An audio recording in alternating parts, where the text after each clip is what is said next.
105.6. Deary me, when will he learn? Facebook, email, EMPS, it's all open to abuse. And abuse I will. Afternoon, guys. Iain Lee, BBC WM 95.6, 03453 009956. Lots. That was not me. That was this. I can recreate it. That's a computer moving. That's all it is. Flippin' heck.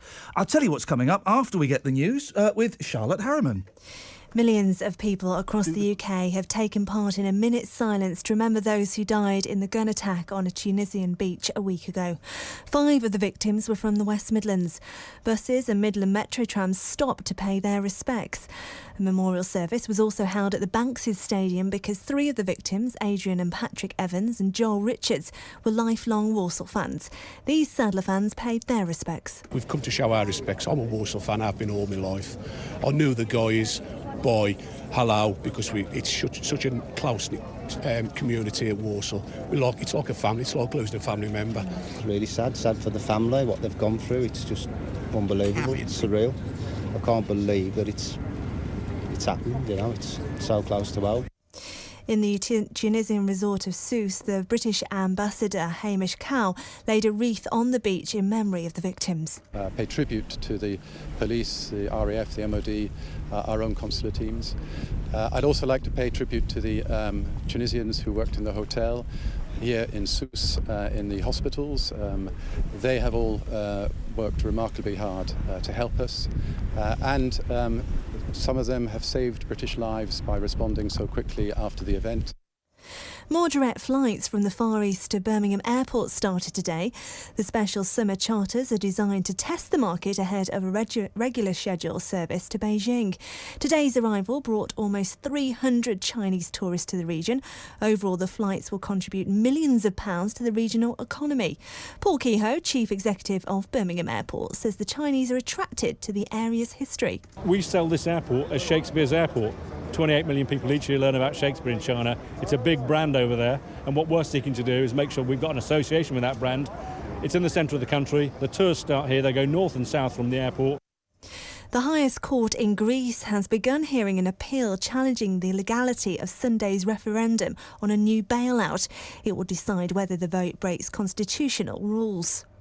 And West Bromwich Albion are a step closer to being sold after Chairman Jeremy Peace confirmed exclusivity has been granted to one party interested in the purchase of the club.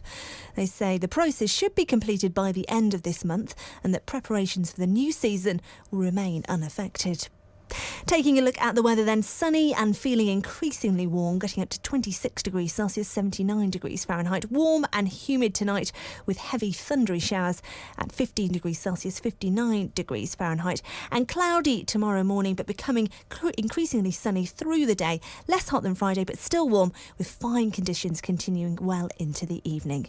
That's your news for the West Midlands. It's now 3 minutes past 2. Friday afternoons with Iain Lee on BBC WM 95.6. Your voice in the West Midlands.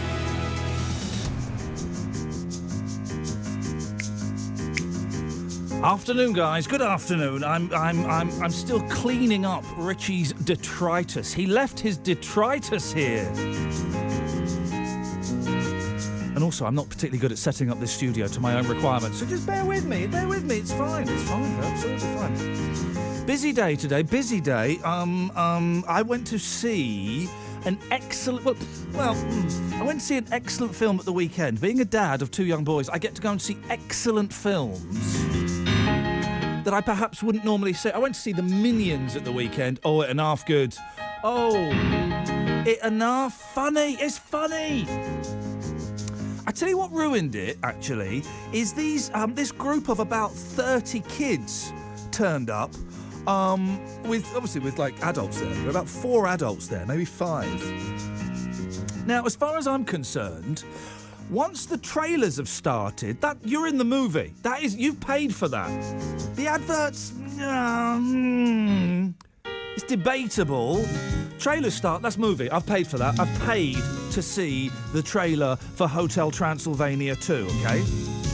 So this group came in. They came in during the trailers, and boy, oh boy, were they making a lot of noise.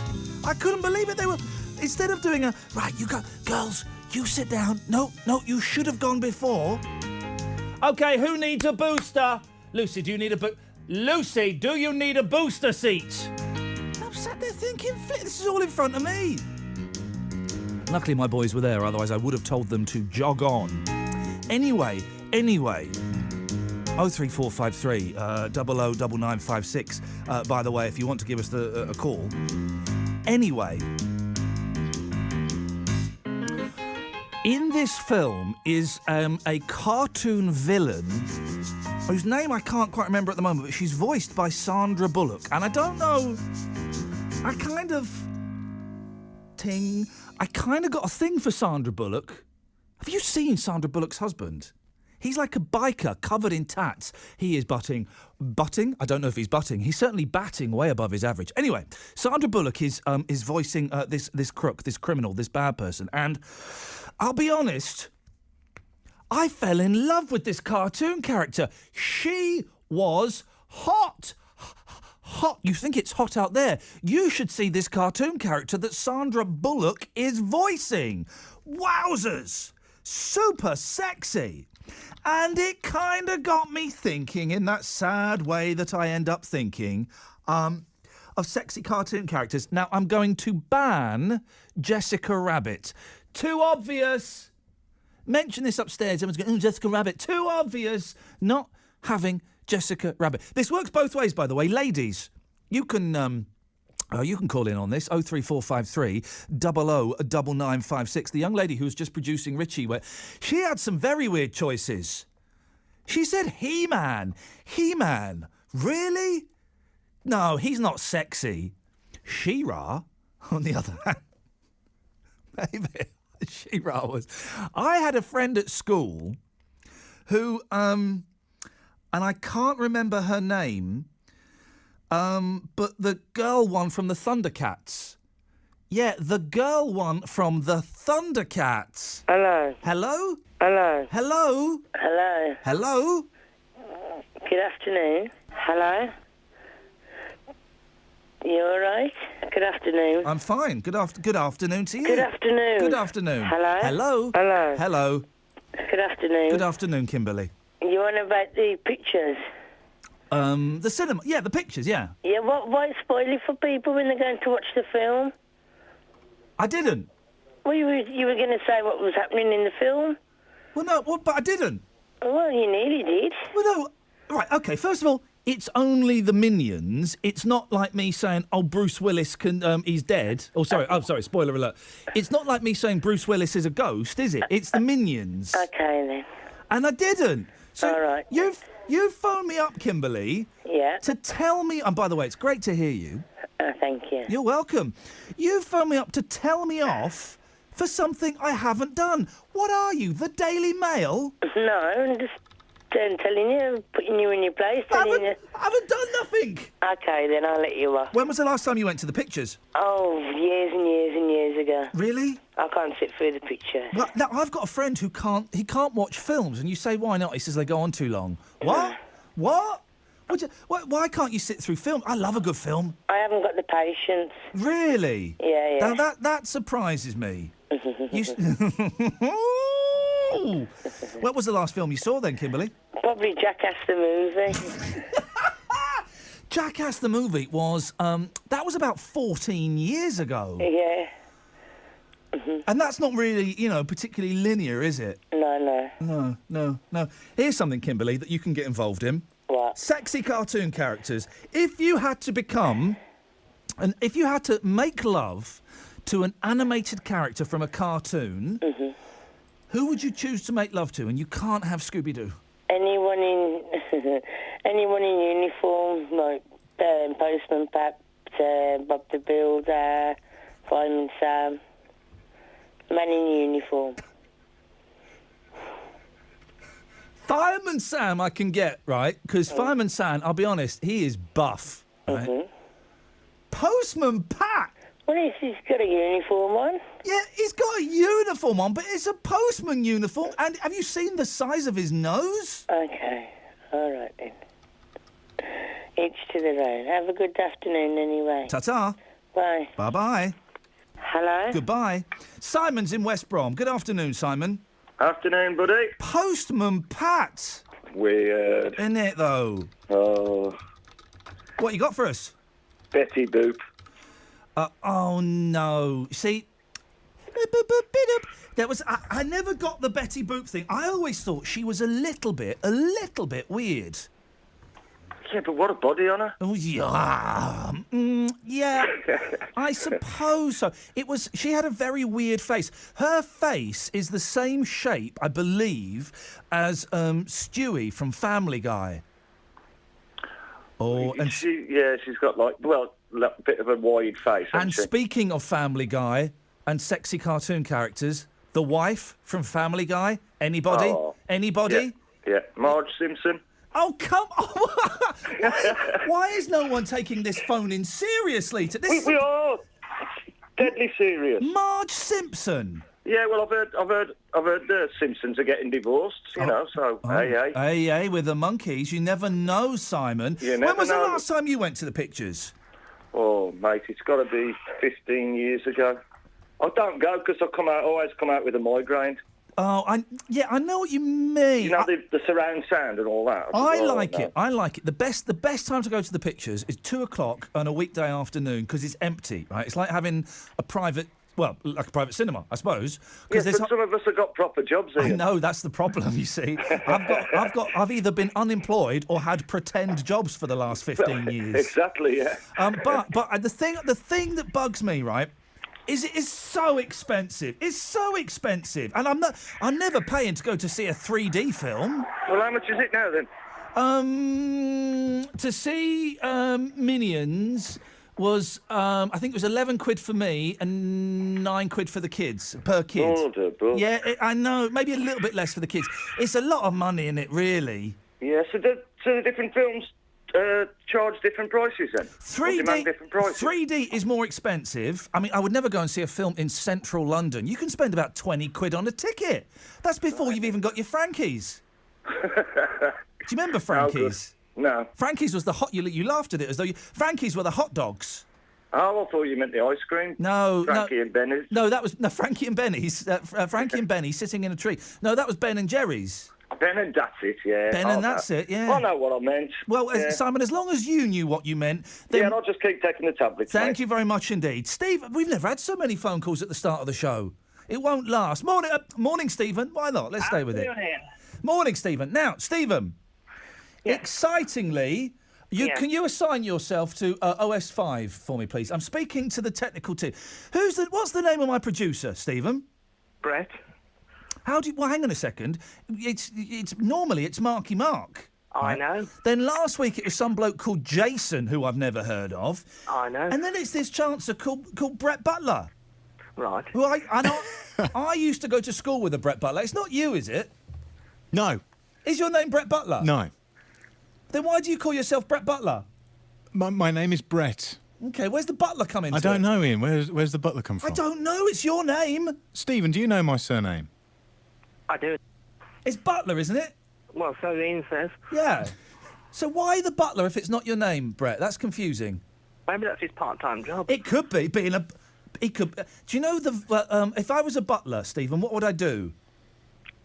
You'd probably do a bit of slapstick, I should imagine. No.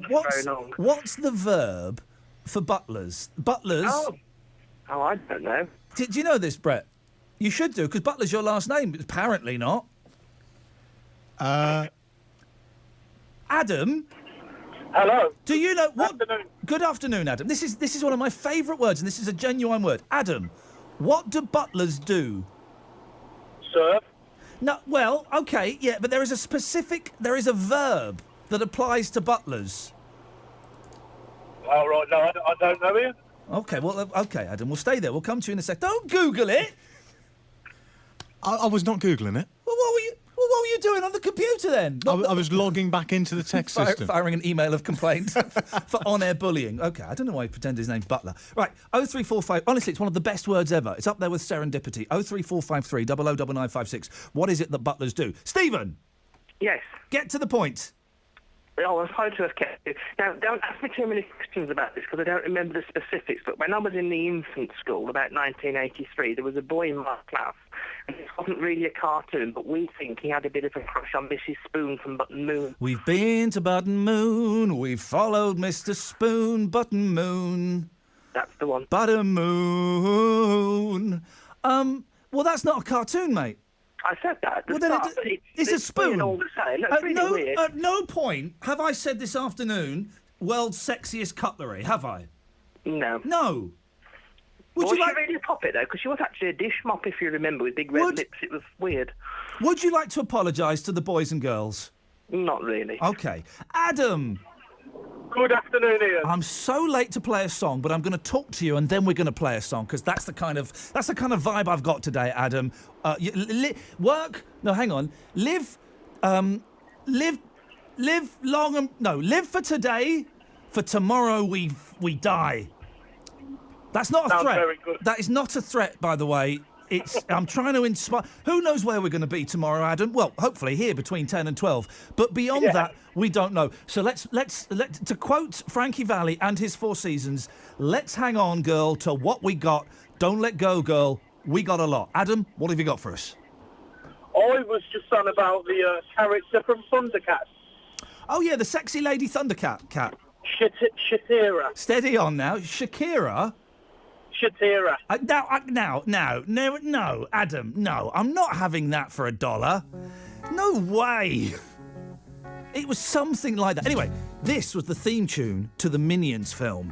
Imagine me and you, I do. I think about you day and night. It's only right to think about the girl you love and hold her tight. So happy together. If I should call you up, invest a dime, and you say you belong to me, lose my mind. Imagine how the world could be so very fine, so happy together.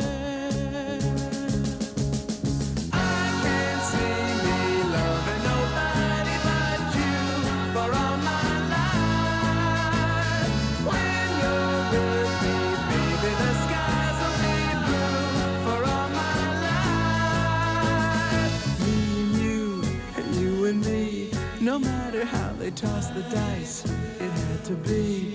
The only one for me is you, and you for me, so happy together.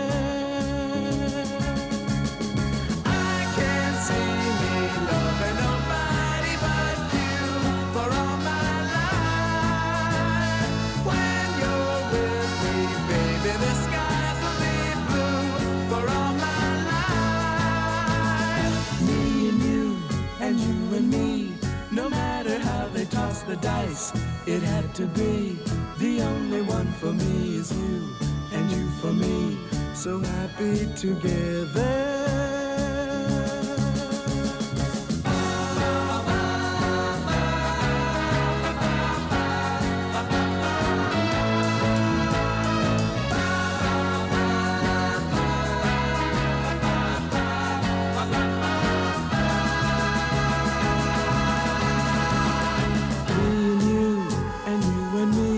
No matter how they toss the dice, it had to be.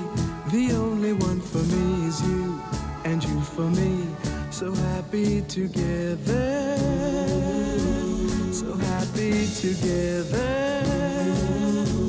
And how is the weather? So happy together. We're happy together. So happy together.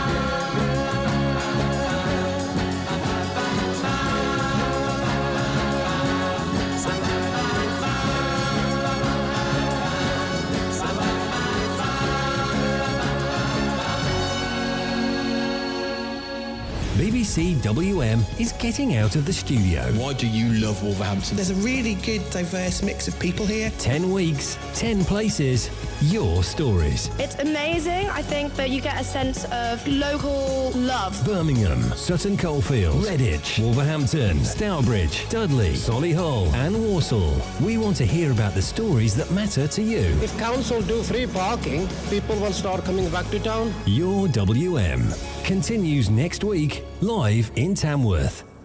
So that's the theme tune to the Minions film. When it kicked in, my boys were the only people in the cinema singing the song. My boys knew all of the words to the Turtle song. Dear listener, I am doing excellent work as a dad. Dave's in Albury. Afternoon, Dave. Good afternoon, Iain. Good afternoon, Dave. Let's feel the life force being sucked out of the show, Dave. And there it went. I'll get my mate to ring up in a minute. Who's your mate? He sells fish and chips. Oh, he's there. Morning, Ranj. Hiya, mate, you're right. Unbelievable. All right, Ranj. Hiya, Dave, you're right. Yeah. How's things? All right. Yeah, good, now, good. When I was a kid, I always fancied Destiny Angel. Out of Captain Scarlet. That's a plastic one? No, she was a pilot when she Yeah, but that's a plastic one. That's a plastic doll. Yeah, you know what I mean? Anyway, Iain, you know... Iain, listen, you're not talking about your producers, yeah? I'm sure you're still listening to me. I reckon you ought to have a guest producer, and the first one should be Kimberly. Can you still hear me, Dave? Yeah. Yeah. How's things anyway? I love this music. You know? So, tell me more about this Captain Scarlet woman, then. Well, you know how it is when you're a kid. Yeah. Go on, what must be more to it? Don't you think some of the characters in that Roger Rabbit, those women, they were a bit quite sexy, weren't they? Well, some of them, yeah. Yeah, they were. That's what they were made to do, weren't they? Anyway, why ain't he interrupting in the conversation? I don't know, must be his age. He's getting a bit old now, isn't he? I had a bloke in the shop the other day, and he says to me, he loves the banter that we give in, right? And he says he's in London 3 parts of the week. Tu es la vague, moi l'île nue.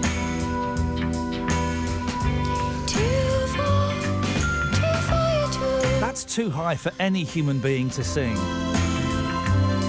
03453 009956. Sexy cartoon characters. It's got to be cartoons. I'm not going for puppets or cutlery. I'll tell you what we can do about cutlery, though. You see, Brett, your last name may not be Butler, but this is all we have to do is just sit here and think. There is a weird... Malcolm? Yes? What cutlery have you got? What? What? Cutlery? What cutlery have you got, sir? Cutlery? The same as what anybody else has got. Well, but have you, though? Have you got knives? We've got knives, forks, cups and saucers, plates, you know. Hang on a second. Cups and saucers is crockery. Well, whatever it is. How many sized spoons have you got? Oh, don't ask. No, exactly, because you've got the teaspoon, which you can never find. There's 3 different ones, You've got the soup spoon, and my wife insists on serving my breakfast cereal with a soup spoon. A soup spoon. It don't work. Perhaps she thinks you've got a big mouth or something. Then there's the I'm going to ignore that, Mr. Malcolm. Then there's the dessert spoon, but then there's a big version of the dessert spoon. Yeah. And then you've got your cheese knife, right? Yeah, I've got a tablespoon. And then you've got your fish slice. Oh, that's it. And then you start going. Then there's all this weird cutlery that is from like the olden days, and no one knows what it's for. That's all for the posh, you know, we're not posh like that. Here's the tip. When you sit down at a posh meal with the Queen, you eat from the outside in. Not, in terms of cutlery. You eat from the outside in. You can't go wrong. Yeah. Malcolm, what have you got for us? Well, anyway, listen, I wanted to say, about a couple of Mondays ago, I was watching the TV, talking about films, and I'm looking at this, it was called Kicking Off. Kicking And I thought, off. What and a he was horrible, talking about reality, and I horrible thought, thuggish programme. Kicking off. I know it was rubbish. It was reality. People beating each other up. I hate these kind of exploitative And I thought, I know shows. that voice. Yeah. Who's the narrator? Yeah. And then I looked in the TV Times. It said, Iain Lee narrates it. And I thought, what a twit! I think I know that voice. Kicking off, you say? What an excellent television programme! That really is. It really is a fine example of collated clips of people beating the living whatever out of each other. Excellent stuff. Yeah. More of those, please, Channel 5. I say more of those. That's it. And I thought I know that voice, and I thought. I think I know who that is. Yes, exactly, Malcolm. You see, you're talking to a celebrity. Lucy's on the line. Afternoon, Luce. Hello, Ian. Hello, Lucy.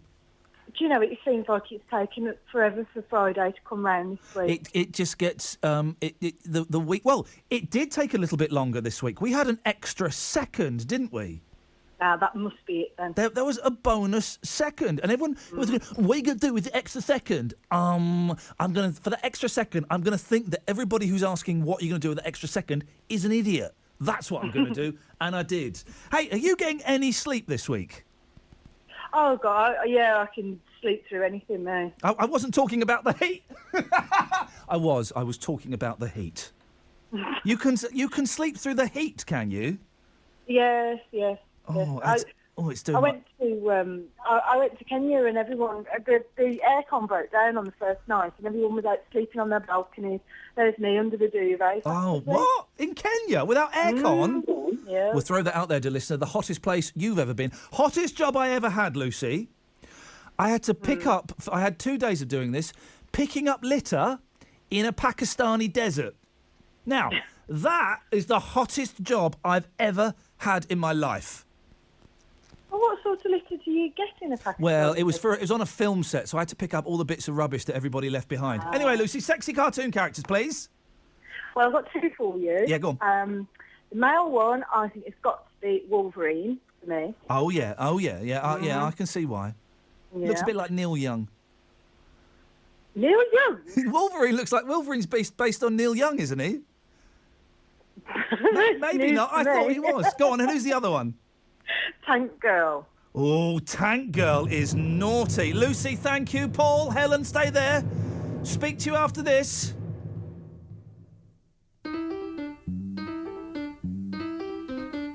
She's a wonderful lady and she's mine, all mine. And there doesn't seem a way that she won't come and lose my mind. It's too easy humming songs to a girl in yellow dress. It's been a long time since the party and the room is in a mess. The four kings of EMI are sitting stately on the floor. There are birds out on the sidewalk and a valet at the door.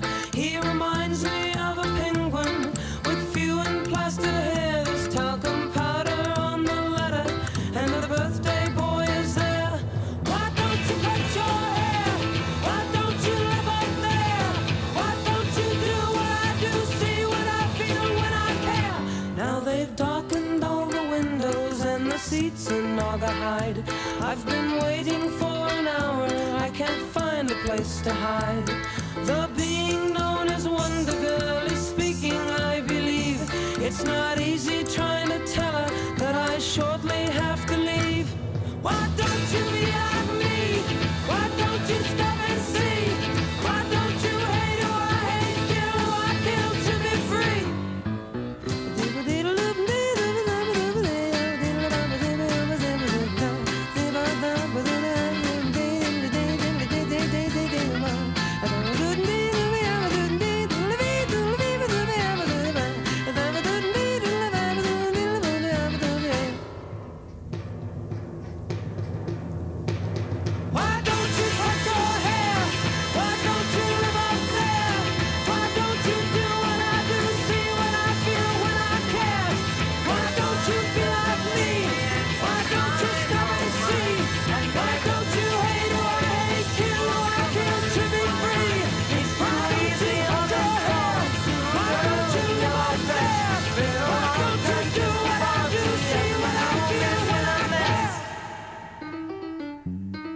Oh, it's the Monkees. Oh, and the Monkees are going to be playing in Birmingham. Moseley Folk on Sunday, September the 6th. Count me in, baby. Your travel news in the West Midlands. BBC WM 95.6. Let's get the travel news. Here's Phil. Got some problems on the motorway. Northbound on the M42, vehicles broken down between Junction 5 for Solihull and Junction 6 for Birmingham Airport and the A45, causing delays back to Junction 3A for the M40. Another vehicle's broken down on the northbound M6 between Junction 9 for Wednesbury and Junction 10 for Walsall and Wolverhampton. That's causing delays back to Junction 8 for the M5, which in turn is causing queues to the northbound M5. That's very slow moving from Junction 2 at Albury towards the M6. Southbound on the M6, it's the usual delays towards the roadworks. They start from Junction 10A at the M54 towards Junction 8 for the M5. And there's very slow moving traffic in Lichfield on Birmingham Road. There's a set of temporary traffic lights near the junction of Friary Road, causing delays in both directions as you make your way in and out of the city centre. If you can update us, call BBC WM 95.6 Travel on 0330 123 3550. On FM. Freeview, digital radio, and online. Your voice in the West Midlands. BBC WM 95.6. Oh yes, oh yes. 03 453 009956. We're talking about hot cartoon characters. No puppets, please. For some reason, we're talking about cutlery. There was a reason to it, and there is more to come. Before that, though, let's get the news. Here's Alice. People across the UK have taken part in a minute's silence to remember those who died in the gun attack on a Tunisian beach a week ago. 5 of the victims were from the West Midlands. Buses and Midland Metro trams also stopped to pay their respects. More direct flights from the Far East to Birmingham Airport started today. The special summer charters are designed to test the market ahead of a regular scheduled service to Beijing. Today's arrival brought almost 300 Chinese tourists to the region. Overall, the flights will contribute millions of pounds to the regional economy. The highest court in Greece has begun hearing an appeal challenging the legality of Sunday's referendum on a new bailout. It will decide whether the vote breaks constitutional rules. And the weather, sunny and feeling increasingly warm. Tonight's going to be warm and humid with heavy thundery showers. Lows of 15 Celsius, that's 59 degrees Fahrenheit. That's your news for the West Midlands. It's 2:31. On FM, Freeview, digital radio and online. BBC WM 95.6. Okay. It was just, it's been a long time since I've been emotionally affected by a female cartoon character. And this, the Sandra Bullock character in Minions, which, by the way, is a great film. It's a kids' film, right? Now, it's one of the Despicable Me films. I've not seen any of the Despicable Me. My boys have. Apparently I've missed out, so I'm going to go back and see those. But it's a kids' film, right? And some cinemas are screening it about 7:30, 8 o'clock at night. And I tweeted, why is cinema screening a kids' film? And loads of adults went, because we want to go when there are no kids there, which I thought was brilliant. Paul's in Erdington. Good afternoon, Paul. Good afternoon, Ian. How are you? Do you know what, mate?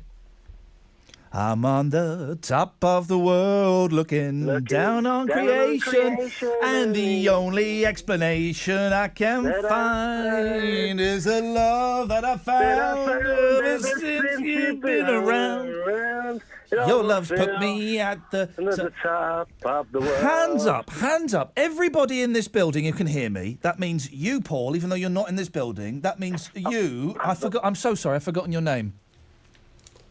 Justin. No, not his you. Name is. The producer, Justin. Justin. Is it Justin? Yeah. It's no, Brett. Brett Butler. Are you called Butler? It's not his name, Ian. What? It's not his name. Then why is he telling people he's called Butler? Here, Paul, what's the verb? What does a butler do? Serve people food and stuff. No, but there's a word for it. It's such a good word, and it sounds like it's a made-up word. It's not. It's a real word. Anyway, hands up. This is out of me, Paul, and Jeremy out there. Hands up who's actually seen the Carpenters in real life. No. Is your hand up or down, Paul? Down, big time, down. Butler? His hand is down. Whose hand is up? Ian Lee. My hand is up. That's great. Yeah, I've seen the Carpenters. I'm old enough. I'm old enough to actually have seen the Carpenters. I have sat trying to estimate. I've sat 9 feet away from Karen Carpenter. Imagine She's that, Paul. a legend. She's a legend. Well, she was, the thing female is, voice. the thing is, the Carpenters were. This would have been about 1982. I was 9 years old. The Carpenters were on an episode of Swap Shop, right? And in the very last series of Swap Shop, there was an audience. There was an audience of about 20 kids, and me and my sister were in this audience, right? So the Carpenters were there. They gave away an Astro Wars. I remember it vividly. The Carpenters were there, right? And I wasn't that bothered. Do you know who I was more bothered about? Bucksmith. Bernie Clifton and his comedy Ostrich. Bernie Clifton was there, and I got really nervous. I'm thinking, I wish these boring Americans would shut up so that the man with the funny ostrich can come on. That's all I was excited about. Fair play. Fun times. Paul, I can sense that you're wanting to move on. You've obviously got some paint to go and watch dry. So what have you got for us this afternoon, Paul? Daphne from Scooby-Doo was my crush. Scooby-Dooby-Doo. Now, here's the thing. Daphne's a little bit obvious, right? Yeah, I suppose. If you look at Velma in a certain light, bookish, she's my type. No, bookish, geeky, glasses. There's just something. I like the kind of nerdy look. I do. There's a type for everybody out there, isn't there? Paul, are you anywhere near a computer? No, I'm actually in the van, just reading the newspaper. Okay. All I'm going to suggest is type in Velma sexy. That's all I'm going to suggest, OK? Good luck. Enjoy yourself, Paul. Thanks very much indeed. Chris is in Walsall. Good afternoon, Chris. Hello, Ian. All right, mate. I'm good, thank you. Chris, what you got for us? I was going to say exactly the same as Paulie Podlunch then. What were you going to say? Daphne Blake She's from too obvious. Scooby-Doo. Too obvious. It's all about the Velma. No, it's all about the debate. It's all... You've got to wonder what those guys got up to in the back of that mystery machine. I mean, Shaggy, how come him and that dog were hungry all the time? Really?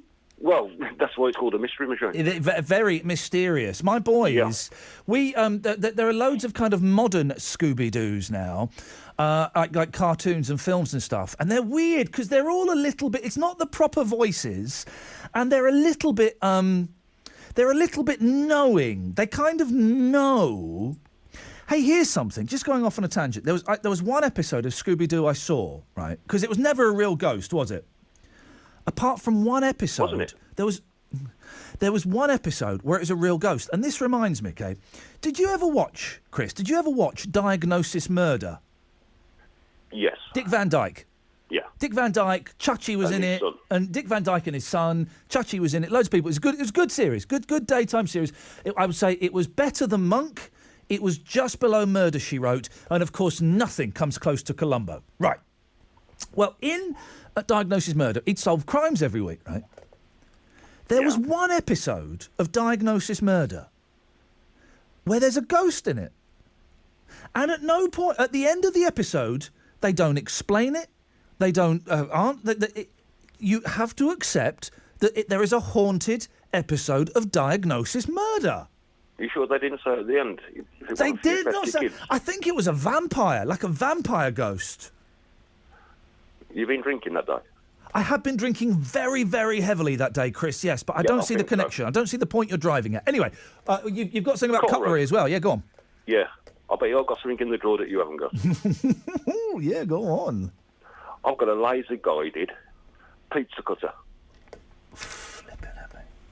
Just when you think technology has reached its pinnacle, they come out with a laser-guided pizza cutter. I had to buy 4 pizzas and send off £1.50 to get it. OK, now explain how this works, because pizza cutting, as we all know, is a messy business and so hard to do accurately, isn't it? Oh, it's terrible, You can't even... Don't try... If you've got a knife, don't even try it, because that's going to be a nightmare. So how does the laser guidance system work? Well, you press a button, the little laser light comes on, it draws a line on your pizza and you roll the wheel across it. Oh, oh mate.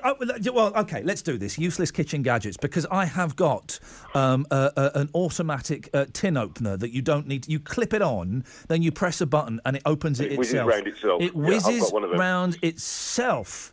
And that wasn't as much fun as I was expecting it to be. No, I don't bother using it anymore. I only use it to sharpen the knife. Yeah, It's got the electric sharpener on the top. Useless kitchen implements. Helen? Hello? You've heard Chris and Mark. Have you got any useless kitchen implements? No, I don't think so. I use all of mine. Do you the hostess trolley? No. The husband, thank you. The electric carving knife. No. Because that was a waste of money, wasn't it?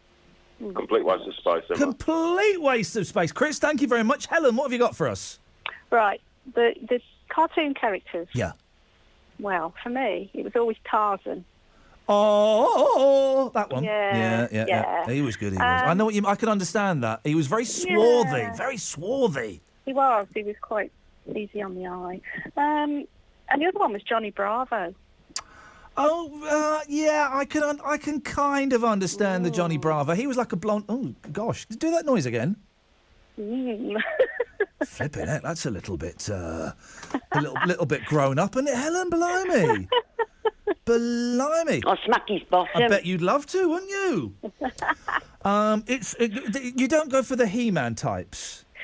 No, see, normally I don't like too many muscles. No, I'm not a fan of all of that. I'm not a fan of all of that. Helen? Yes? Thanks for calling. Thank you. Ta-ta. 03 453 009956. Remind me, I want to ask as well, what's the oldest thing you've broken? I mean, I was devastated in the week. I'll tell you after this. Your love lifted me higher than I've ever been lifted before.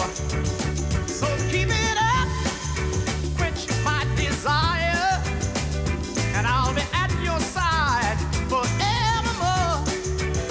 You know your love keep on lifting higher, higher and higher.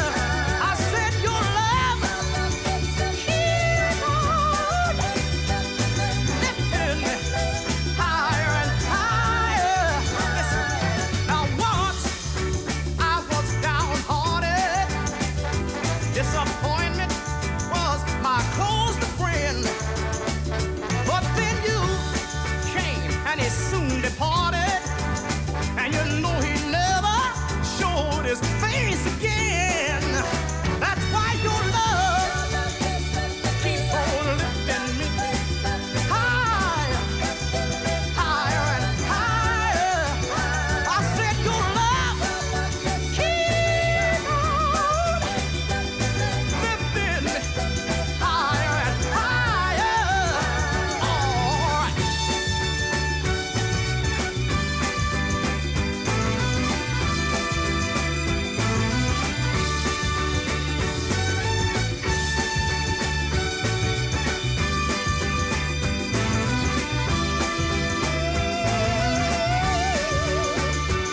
I'm so glad I finally found you. Yes, that one in a million, girl. And now with my loving arms around you, honey, I can stand up and face the world. Let me tell you, your love keep on lifting me higher, higher and higher. And I said your love keep on lifting me higher and higher. All right, now suck it. All right, lift me up, woman. Keep my love going higher and higher. What's happening? How you doing, Glastonbury? BBC Music at Glastonbury. Glastonbury, you're ready out there? Bringing you 6 stages. Live. Let's see your hands up. On television, radio and online. You can enjoy more of the world's greatest music festival however you choose. BBC Music at Glastonbury. Catch it all at bbc.co.uk/Glastonbury. Friday afternoons with Iain Lee. On BBC WM 95.6. Your voice in the West Midlands. So, I like buying... Hang on a second. Have some of that. So, I like buying records and vinyl. I'm a big fan of the records and indeed the vinyl. And this week went into a charity shop in a little town and I thought, oh, they've got some 78s. And the 78s are only £1 each. I'll buy some of those. I haven't got any 78s. They'll be fun. They'll be fun. So I'm flicking through them and I bought two 78 records, okay? They're kind of very heavy records. These records... between them were about 120 years old, OK?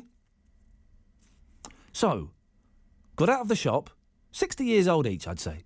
One was maybe a little bit older. Got out of the shop. They'd survived being transported all over the world. The adventures and the mysteries and the wonders that these records had seen, OK? They'd survived about 60 and 65 years. 6 minutes after I got them, I dropped them in the high street and smashed them. I smashed them. I couldn't believe it. I was gutted. First of all, I'm thinking, oh, flipping it, that's £2 wasted. And I had wasted £2. Then I was thinking, then I felt the shame, the responsibility that we have to look after old things. I'm not just talking about your grandparents. The responsibility we have to look after old things, and I'd blown it. I dropped and smashed these records. I felt terrible. Question is, dear listener, what's the oldest thing you smashed? 03453 009956. Paul's on the line. Afternoon, Paul. Good afternoon. Paul, yes, what you got for us? Paul, hello? Oh. Hang on, we're losing you. Hello. Go and stand somewhere that isn't there. I'm going to stand here. Okay, let's try that. Right, okay. I was listening to your show. You broke something really, really old. Yeah. It was only 2,000 years old, but it was quite old. Yeah. Me and my mum and dad went to Italy on a holiday. I was only 12 at the time. Yeah. And we took a trip to Pompeii. And we was walking around, and inquisitiveness got the better of me, and I wandered off into this little bakery and decided to have a climb up, and a piece of plaster and whole side of the wall come away with me, and with a big massive clatter, and I come out looking like the flour grader from McDougall's flour company. I missed a bit, Paul. Did you try and climb a wall in an Italian bakery? Yes, which was in the town of Pompeii. Oh, man alive! As if Pompeii hasn't been through enough. I know. So some poor brummie come along and wrecked it some more. Oh, unbelievable. Did you... Now, listen, and we don't condone this, and I will, of course, report you to the authorities. Did you put any of Pompeii in your pocket? Well, I was wearing most of it, so... I hope your mum gave you a good clout around the ear hole. Well, my mum was mortified. She was one of these ones that gets embarrassed and scuttles away with a towel between her legs. Yeah. But my old man, with a wry smile afterwards, did give me a bit of a thrashing on the quiet. But no, it was pretty much where the ovens are. Yeah. And they looked like lovely footrests to get up to the top and have a look over. Yeah. And they are no longer, Paul, unfortunately. Thank you very much indeed. OK, I mean, Paul has just given us... He's given us like 5 phone-ins. 03453 009956. So, what's the oldest thing you've broken? We can do that. That's fine. Ever stolen something from abroad? 03453 009956. And ever vandalised an historical site? And I'm not condoning it. But you know, if you have, maybe you've you accidentally graffitied the Wailing Wall. Maybe a bit of pyramid fell into your rucksack. I don't know. 03453 009956. The thing is, I'm a clumsy kind of guy. As I get older, I'm less clumsy. But as a young man, flipping it, 'cause I'm all legs and arms. There's no body. There's more body now. There was no body when I was young. It's all just limbs kind of, flailing all over the place. And I was constantly knocking stuff over. 03453 00 9956 is the telephone number if you want to give us a call, please. What is the oldest thing you've broken? Ever nicked anything from a holiday and ever done dangerous things or ruined historical sites? Matt's on the line. Good afternoon, Matt. Afternoon, Ian. How you doing, fella? I'm good, thanks. All good. Just finished work. Oh, beautiful. I'll be finishing work in an hour and 12 minutes. I'll meet you at the pub. Mine's a shandy, please. Righto, mate. Good lad. I'll be there. What you got for us? Velma, did you see that picture I sent in? Now, where did you send it to? Did you text it or did you email it? I texted it. Let's Brett, have we got? Did Matt send in a picture, Brett?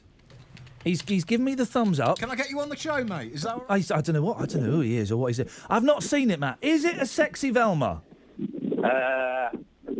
I'd leave you to call that one. It was a contestant on Mastermind. Yeah. A while back. Yeah. It looked a bit like Velma. Yeah. But I wasn't 100% sure what sex.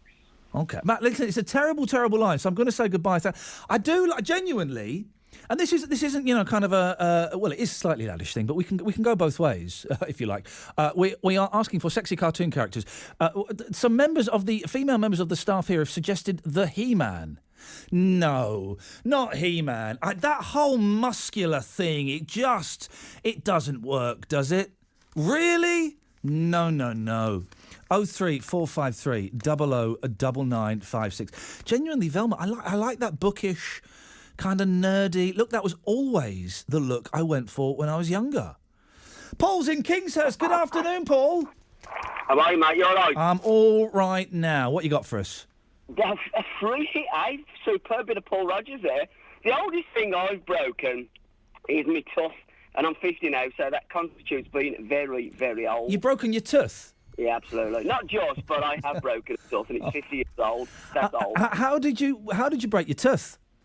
Well, it's usually on a piece of steak or a boiled sweet, isn't it?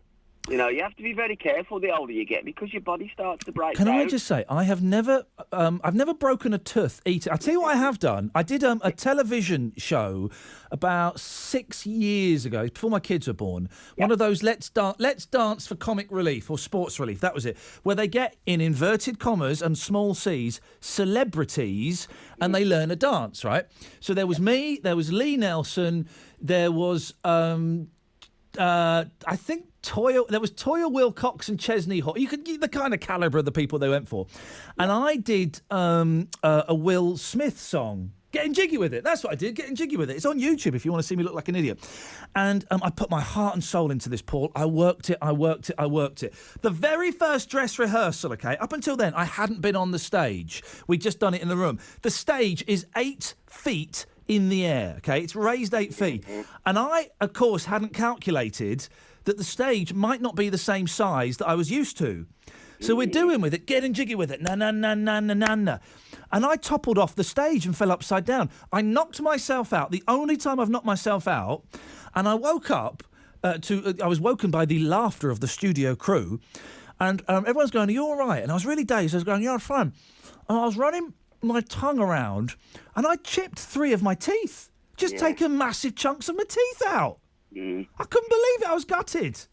You know, it's absolutely noticeable, isn't it, as well? Yep. Because when you chip a tooth or you've broken a tooth, it feels your tongue, it sends them triggers to your brain as though there's a massive hole in your mouth. And sometimes it's really, really minuscule, but it feels massive. Oh, your tongue magnet. It's like when you get like a little spot on the end of your tongue or in your cheek inside. It feels massive. But tell me about it. Isn't it, though? Yeah, it does. I mean, that's for telling porkies, apparently. That's what my mum and dad used to tell me. Oh. I don't believe that. What I do believe in, though, is these cartoon characters. Who's your favourite, by the way? Well, my favourite sexy cartoon character is Barney Rubble's-wife from the Flintstones. Yeah, a lot of people say that. Mate. I never got her. I'll tell you who I did get. Do you remember Marina, that girl on Stingray? Oh, Paul, she's a puppet. I can't allow puppets. I know. I also fell for her in that Who Framed Roger Rabbit. Everyone goes for... I think you mean Jessica Fletcher. No, not Jessica Fletcher. Jessica Rabbit. Is that who it was? I think so. Oh, thank you very much, Paul. 03, we're busy on the phones today. 03453 009956.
Man alive.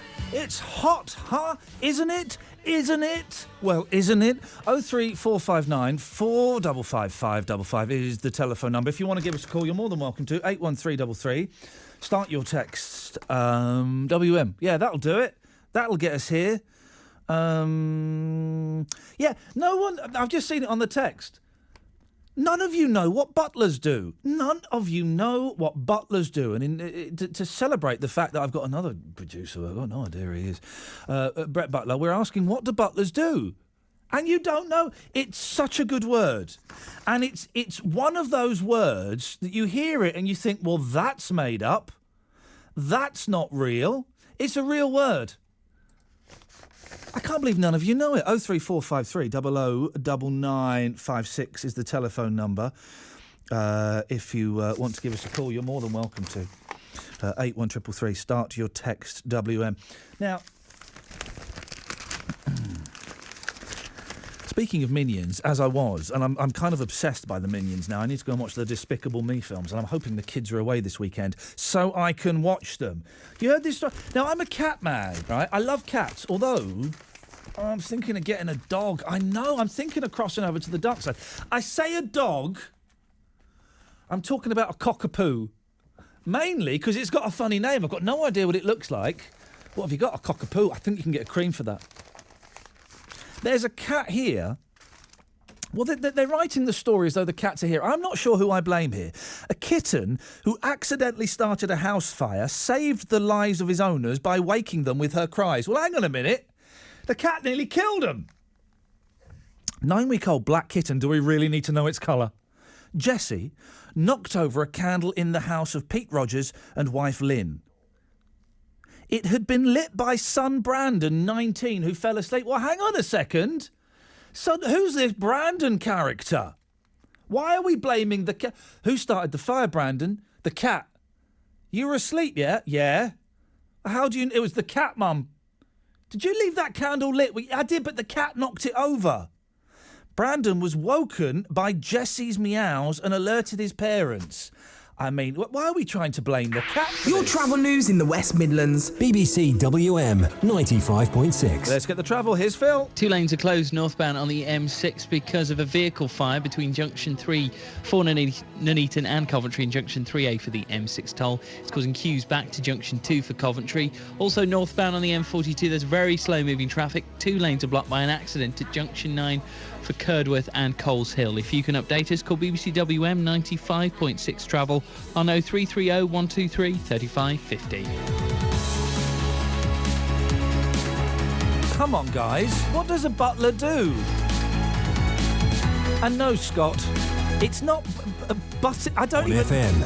Freeview, digital radio, and online. Your voice in the West Midlands. BBC WM 95.6. It's not butting ramming, no. It's an actual proper word. I thought you lot were intelligent. 03453 009956. We'll speak after the news with Alice. Good afternoon. Millions of people across the UK have taken part in a minute's silence to remember those who died in a gun attack on a Tunisian beach a week ago. Flags are flying at half-mast over Buckingham Palace and many public buildings in honour of the 38 people, 5 from the West Midlands, who were killed in Sousse. Among the victims were former Birmingham City player Dennis and Elaine Thwaite, who came from Kings Heath. The couple lived in Blackpool. Simon Blackburn's the leader of the council there. Dennis and Elaine Thwaite were long-standing Blackpool residents and very well known in the local community. I think it was very important to be able to show their family that the whole town is thinking of them at this very difficult time. In the Tunisian resort of Sousse, the British ambassador Hamish Cowell laid a wreath on the beach in the memory of the victims. Pay tribute to the police, the RAF, the MOD, our own consular teams. I'd also like to pay tribute to the Tunisians who worked in the hotel here in Sousse, in the hospitals. They have all worked remarkably hard to help us, and some of them have saved British lives by responding so quickly after the event. The Justice Secretary, Michael Goves, described a custody officer who died after she was attacked at work as courageous and dedicated. Lorraine Barwell, who was 54, died overnight from her injuries following the assault on Monday outside Blackfriars Crown Court in London. Police say they're treating her death as murder. A Chinese company is reported to have scrapped plans to ask its employees to seek approval before starting a family. The proposal sparked a wave of complaints on social media, causing the financial firm to reconsider. It suggested that only married women who'd been at the company for at least a year should have children. And the Colmore Food Festival in Birmingham's Victoria Square is there today to try and encourage people to get out and actually have our lunch breaks that we're entitled to. According to the business district, people are working an extra 16 days a year because they don't take their full hours lunch break. And a Staffordshire athlete told the BBC he can't quite believe how well he's running ahead of this weekend's British Championships. 23-year-old Jared Dunn from Brownhills has improved his best time at the 400 metres by a second in recent weeks. It means he's now among the favourites for the British title at the Alexander Stadium this weekend, and Jared says he's in shock. I'm still in a bit of disbelief, to be honest with you. It was only 4 or 5 weeks ago that my personal best was 46.00 from 2012, and now I'm running nearly a second quicker than that. So yeah, it's a nice place to be. A look at the weather. Dry and sunny this afternoon with light winds and highs of 26 Celsius, that's 79 degrees Fahrenheit. Tonight is going to start dry, but there is some thundery rain on the way into the early hours of Saturday. Lows of 16 Celsius, that's 61 degrees Fahrenheit. Tomorrow is looking like it's going to be fine and dry and sunny again with highs of 24 Celsius, 75 degrees Fahrenheit. That's your news for the West Midlands. It's 3 minutes past 3. Friday afternoons with Iain Lee on BBC WM 95.6. Your voice in the West Midlands. A lunch break? A lunch break? I vaguely remember that word from the 80s. A lunch break. Listen, I know it's weird for me talking about things like that. I don't do a proper job. Do you know what I mean? I don't do a proper job. I know that. I have done proper jobs in the past, okay? I have worked in shops. Oh, man. Oh, gosh, I hated it. I didn't mind working. I didn't mind kind of doing the shelf stacking or the freezer stacking when I was in B-Jams. B-Jams? I didn't like working in the bakery of Safeway. How come all of these places have closed down? I did like working in HMV. I enjoyed working in HMV a lot, actually. That was fun. Apart from when I had to go on the till. Hated going on the till. Oh, it was so stressful. Oh, it was so stressful working on the till, particularly when I worked in HMV. And what was big at the time was, what was it? Robson and Jerome. Robson, it was at Christmas when Robson and Jerome were big. And so you just had that album on a loop. Oh, man, 10 hours a day. But that was the last job I ever had where I got proper lunch breaks. And if you worked 8 hours, 9 hours, you got 2 15-minute tea breaks. And boy, oh boy, did you take those 2 15-minute tea breaks and your lunch break. And if you're on your lunch break, right, and the manager or the department manager came in and said, oi, you should be back downstairs. You tap your watch and go, another 2 minutes, boss. Yo, another 2 minutes. You would be counting the minutes. Oh, man alive. Dawn, when was the last time you had a lunch break? Today. Was it a full hour? Oh, no, 15 minutes. Thank you very much indeed, you see, of course, because it used to be the lunch hour, but now it's the... Now, is that your decision to take 15 minutes, or is that the boss's decision? That's the boss's. That's our set hours. How many hours do you work in the day? 25. 25 hours a day? No, a week, sorry. Oh, OK. Blimey. 5 hours a day. Oh, OK. Well, OK. All right. Well, 15 minutes doesn't seem quite... In fact, what are you doing getting a break at all? It's only 5 hours. My favourite thing was I used to love doing this, was to work through my lunch hour, go home an hour early, have some of that. Bonus. Anyway, Dawn, you've not called in about that. People can do. What have you got for us, Dawn? Cartoon character. Cartoon chariots, yes. Characters. Pepe Le Pew. Sorry? Pepe Le Pew. Did you think he was sexy? Oh, yeah. He's lovely. He was very suspicious, Pepe Le Pew, because every episode, right, a male cat would get a tin of white paint down his back, and Pepe Le Pew would not only think he was a skunk, he'd think he was a lady skunk, and he'd be at it. Yeah, great. Oh, there was something... Dirty little character. Yeah, you like that, do you, Dawn? Oh, yeah. Anything goes, yeah? No holds barred, Dawn. The mucky pup, Dawn, thank you. Hey, Patrick. Yeah? Did you hear that, Dawn? I did, yeah. Sure, blimey, she was getting hot for Pepe Le Pew. Oh, no. Have you ever smelt a skunk? Never. No, I don't want to. Nor have I. I'd like to. Well, I'd like to, just to know if it's as bad as everyone says it. Because it's supposed to be one of the worst smells in the world. And trust me, I've got 2 young boys. I've smelt some pretty bad things. But your actual skunk... No. No? I hope you get your wish one day. Let's keep our fingers crossed, Patrick. If there's a God, then I will. What have you got for us? Lois Griffin, our Family Guy. That's the one. Yeah, that's the one. I couldn't remember her name. There is something... I don't know what it is. Well, every now and then, and we have young ears listening, every now and then there'll be an episode where they... a bedroom scene, yeah. They dress up for the bedroom. Yep. I think I may have even seen her with a whip at one point. And you do... And there is... She's just... You're right. She is very, very sexy, isn't she? Yes. I never thought I'd say that about a cartoon character. Well, I know, but it's... Oh, I'll tell you another one. From a similar ilk. I can't remember her name. The lady with one eye in Futurama. Oh, yes. I can't think of her name. It's not her. It's the little Asian girl from Superama. That sounds terrible. Aren't we naughty, Patrick? Aye. Aren't we, though? Yeah. Patrick, thank you very much indeed.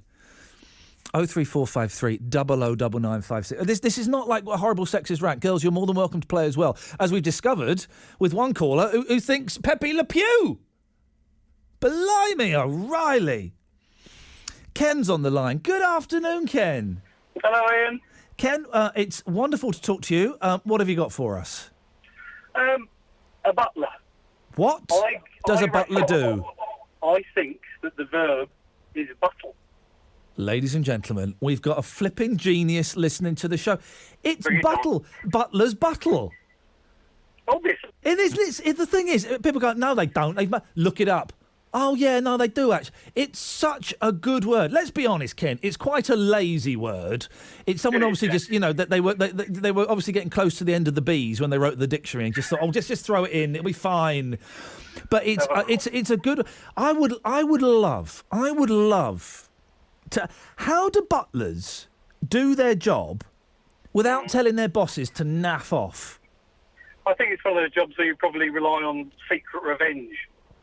Oh, what, do you mean like putting things in the food and stuff? Yeah, dangling things in food. Oh, God. The Queen's butlers wouldn't do that, would they? Would they? I don't know. They dangle something on a swan. Well, there's an image, Ken. Thank you. You see, Brett? Your last name's Butler and you don't even know what the verb is.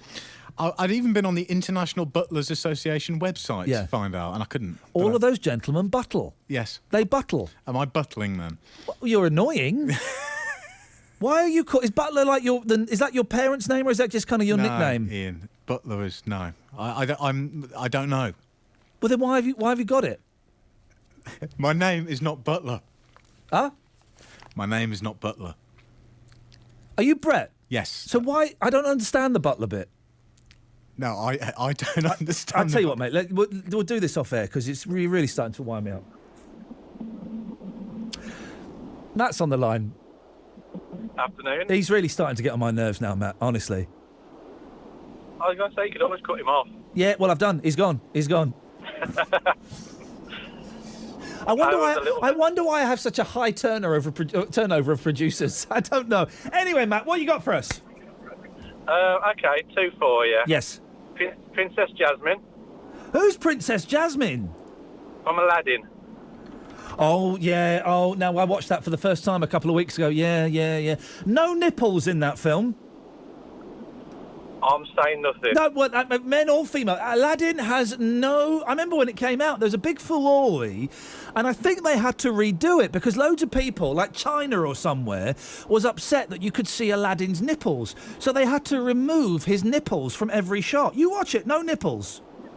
You know, I've never watched the film as closely as you studied it. Well, when you've got kids 5 and 3 and you watch the same film for the 100th time, you start taking in some really obscure bits, and the nipple thing you'll notice eventually. Right. But you said you had another one. Yeah, Ariel from The Little Mermaid. Oh, I mean, it's a tough one, isn't it? Because why do we find mermaids so attractive? Because they're half fish. I don't want to incriminate myself, so I'm saying nothing. Let's say nothing, but let's just say he's lived. Oh, 03453 009956. Why do we find mermaids so hot? Half woman, half fish? Really? Stay there, Phil. Be with you after this.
Morning, Molly. All right, here's Phil for you, Bill. Morning! That's the wife speaking. All right, Mrs. Bill. Saturday breakfast with Molly Green. Possible heat wave on the way, Phil. We must get the weather. I've been hearing about this. It's saying, is it 30 degrees plus? The gardening phone-in with Molly Green. Winston! Hiya. I've got a bird box. It's been there for 2 years, but no blue tits have been there. Get them all cleaned out, then there's no risk of any diseases or pests. Jenny and Cheslin Hay. Hello, Molly. Good morning, you. All right. Hello, Phil. The beans like it watery, but they don't want waterlogged. That'll just stifle the roots. They'll never grow. Saturday breakfast with Molly Green. I'll see you on Saturday morning from 7. On BBC WM 95.6. 03453 009956. Sexy cartoons. The oldest thing that you've broken. Cutlery. I don't know. Phil's in oh no, Patrick was there. Well, hang on a second, Phil. Oh no, Phil's. Let's go to Phil. Phil in Wolverhampton. Good afternoon, Phil. Good afternoon. I was getting all carried away, all confused there. Yeah. I was just saying about the butler thing. Yes. It was obviously to me that it was a butler. He buttled. Yeah, butlers buttle. They buttle it. Yeah, but like a bricklayer lays bricks. Oh.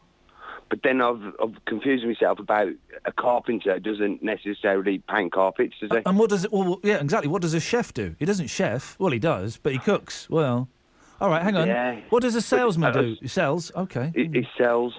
Okay. But it just came dead obvious to me that he buttled. But had you heard that word before? No. How does the butler? Right. How does the butler? He buttles. Yeah, I know. Well, but how does the butler do that thing where you go, cup of tea, and then they go, yes, my lord, cup of tea, and he brings in a cup of cheese sandwiches, no mayonnaise. There must be a deeper meaning of being buttled. Then, haven't you? You're being buttled because you're butler. Huh? They probably don't give you the deeper meaning. Like it's probably beaten or something. Now you've lost me. Are we still speaking English? Are we still speaking English here? Yeah. Okay. Because if I was a butler, I find it very hard, Phil. And you sound like the guy. You sound like me. I feel that we've got a lot in common. Yeah, I like your sense of humour. Exactly. I do chuckle the way I do. Thank you, Phil. You're very kind. I imagine that you, like me, would find it very, very hard to take orders and be subservient. I'd probably say what you said earlier. I'd probably tell him to go and jog on. And the thing is, you can't do that to the Queen. You cannot tell the Queen to jog on. You can't tell Prince Philip to get on his bike. You certainly can't tell Prince Charles. Can't you? You can't tell Prince Charles to naff off. I'd love to be able to. Oh, I'd love to be able to. Just be able to get into that. You go and do one. Yeah, lad. go and do it. Which member of the royal family would you like to say go and do one to most? Good question, though, isn't it? I don't know. I tell you, here we go. Famous people that have bumped into you. We'll start with the royal family. No, famous people that have barged you out of the way. Right? Prince Edward's wife, whose name escapes me. Wouldn't even know her. That's the one. She barged past me. She just barged me out of the way so she could get... I thought, flipping heck, you cheeky woman. What did you do about it then? I fumed silently. I fumed silently and didn't do anything about it until I saw my wife. That's it, Sophie, yeah. I saw my wife. Not my wife isn't called Sophie. And no, my wife isn't called Sophie, but Prince Edward's wife is called Sophie. Oh, right, she is. I fumed about it silently. Well, best way to be these days, isn't it? Well, yeah. If you open your mouth, you get into fields of trouble, don't you? You get yourself fields of trouble, don't you? Thank you, Phil. Terry. Hello, Buttle. That's when you're smacked on the bum repeatedly. Oh, cheeky!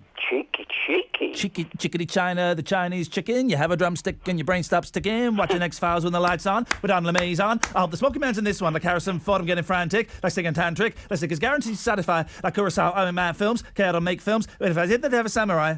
What song's that? I couldn't join you on that. I was doing a good old-fashioned sing-along there. What song was that? Hang on. Oh, I know. It's the... Max Bygraves. No, I'll tell you what song it was. Can you bear with me for 2 minutes, 49 seconds? Yeah. It's this. It's been 1 week since you looked at me. Cocked your head to the side and said I'm angry. 5 days since you laughed at me, saying get that together, come back and see me. 3 days since the living room.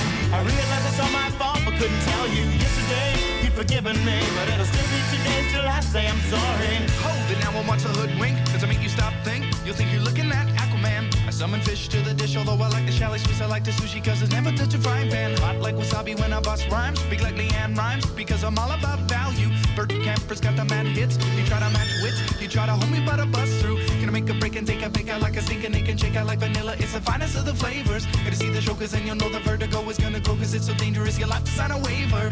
Can't I help it if I think you're funny when you're mad? Trying hard not to smile though I feel bad. I'm the kind of guy who laughs at a funeral. Can't understand what I mean, well you soon will. I have a tendency to wear my mind on my sleeve. I have a history of taking off my shirt. It's been 1 week since you looked at me. Threw your arms in the air and said you're crazy. 5 days since you tackled me. I still got the red burns on both my knees. It's been 3 days since the afternoon. You realize it's not my fault, but a moment too soon. Yesterday you'd forgiven me, and now I'll sit back and wait till you say you're sorry. Terry, you ready? I'd like We're going to have a go. Hang on. Here we go. We're going to have a go. Here we go. Here we go. Okay, here we go, Terry. Here we go.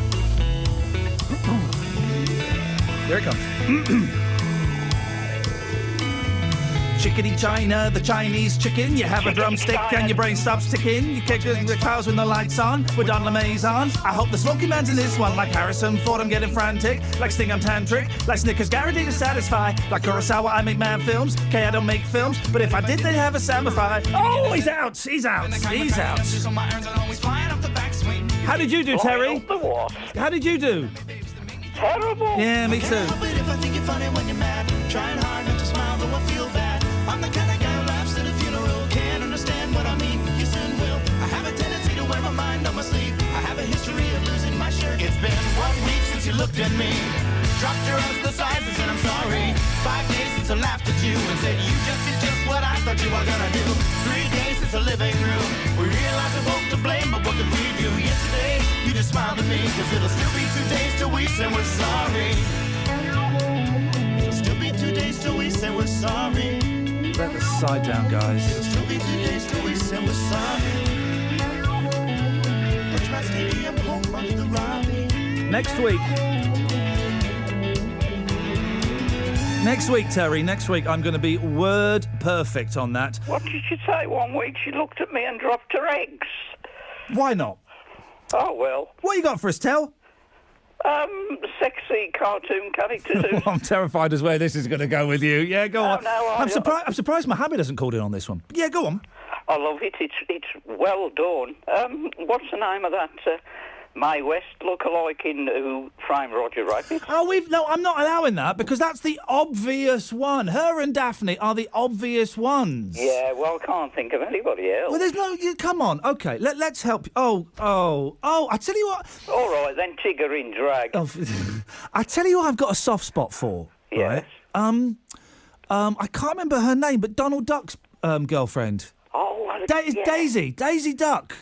What about them elephants in Fantasia? Are they female? Do you find them attractive? Does it matter? You know, listen, what is gender? What is sexuality these days? That's if you fancy true, them, you that's very fancy true. them. It doesn't matter, does it? She's not a reason why. Exactly. Well, Terry, you've certainly given us something to think about. Primarily, what a weirdo you are. Patrick's in Luton. Good afternoon, Patrick. Ian, how you doing? I'm all right, thank you very much. What you got for us? I'm a bit perturbed about the paper Le Pew, the last it was on about 20 minutes ago. Is your mouth near the phone, Patrick? No, it's actually in the phone. Sorry, hello? This is is your phone made of cardboard? And let me just ring Steve Jobs. Oh, God, he's dead on a minute. No, it worked. Hello? OK, you may think it does. We're struggling here, but go on, yeah. The girl who was on before, yes. She was saying about Pepe Le Pew. Yeah. Well, I'm concerned because as far as he was a bit of a sex pest. He was a little bit of let's rephrase that. He was a predator, which according to, if you've seen the film 50 Shades of Grey, apparently that's in again. That's a weird film. Yeah, he was a little bit predatory, wasn't he? Well, he was painting the thing on his back. Then he got the cat, and she always tried to get away, and he kept going after and after.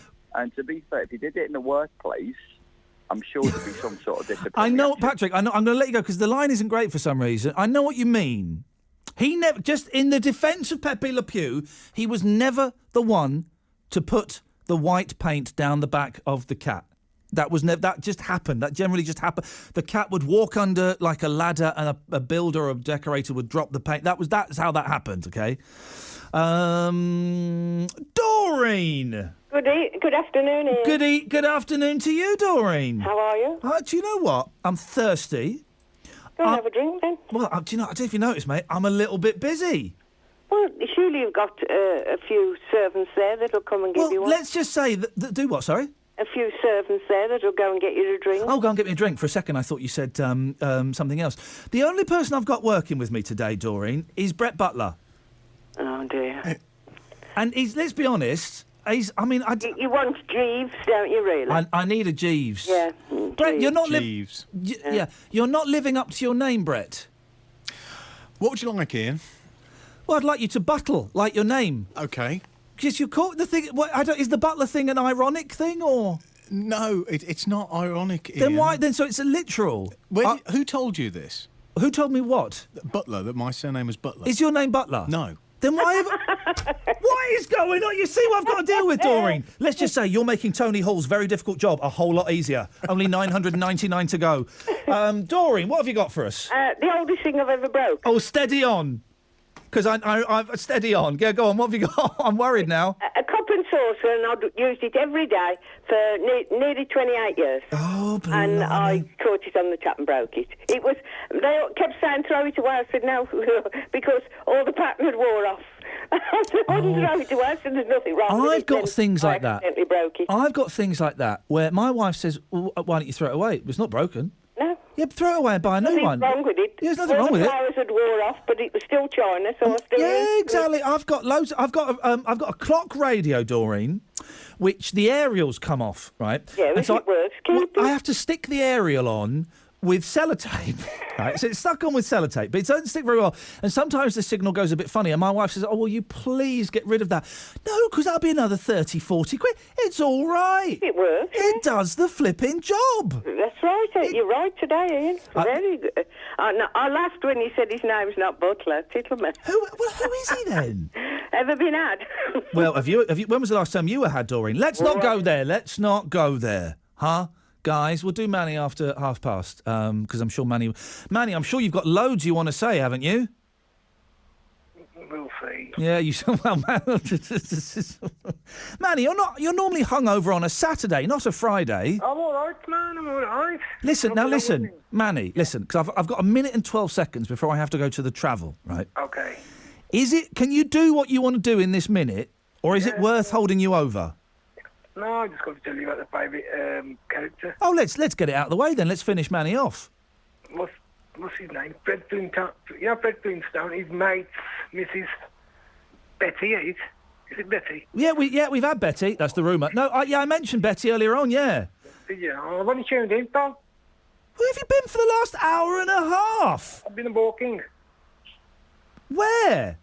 Around the estate here. How have you been walking? You literally can't. With my stick, man. With my cane. Cane. Got the cane. Cane. You've been caning it all afternoon. Well, good for you. No, tomorrow caning. Good night. Good night, Manny. Thank you very much indeed. Anybody? Flipping. What a busy run of nut jobs. Thank you. It's busy on the phones today. I do love it. I do love this gig.